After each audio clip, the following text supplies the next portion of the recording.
জানুয়ারি মাসে ছক্কা হাঁকাবে টলিউড। হতেই পারে এ বছরটা টলিউডের জন্য অত্যন্ত শুভ। জানুয়ারিতে আসছে একাধিক বাংলা ছবি, সবগুলোই ভিন্ন স্বাদের। তাদের মধ্যে অন্যতম ঋত্বিক চক্রবর্তী এবং সোলাঙ্কি রায় অভিনীত ভাগ্যলক্ষ্মী। ছোট পর্দা থেকেই উত্তরণ সোলাঙ্কি রায়।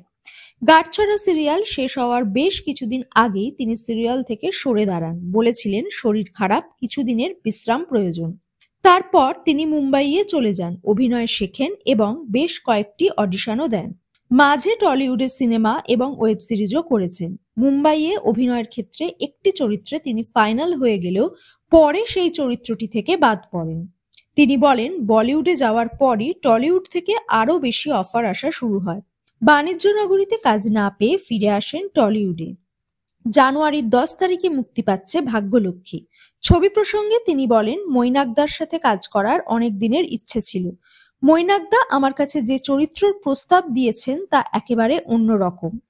ঋত্বিকদার সাথে যে কেউ কাজ করতে চাইবে, অসম্ভব ভালো অভিনেতা। তবে ছবি রিলিজ নিয়ে তার আর খুব বেশি চিন্তা হয় না। এতগুলো ছবির রিলিজ হলেও কম্পিটিশন ভাবতে নারাজ। কম্পিটিশন হবে সিনেমাগুলোর মধ্যে। তার কথায় দর্শক ঠিক করবে কোনটা দেখবে আর কোনটা দেখবে না। পছন্দ অপছন্দ তাদের ওপর নির্ভর করছে। তবে এখানে তিনি আবির চট্টোপাধ্যায়ের সাথেও কাজ করতে চান। টলিউডে স্বস্তিকা, পাওলি দাম এবং বলিউডে কঙ্কনা রানাওয়াত, প্রিয়াঙ্কা চোপড়া তার পছন্দের অভিনেত্রী। দীপিকা পাড়ুকোনকেও তার খুব ভালো লাগে। ছোট পর্দার খড়ি এখন সিঙ্গল। সোহম শুধুই তার বন্ধু। মাঝে মাঝে তাদের একসাথে দেখা গেলেও বিশেষ বন্ধু নয়।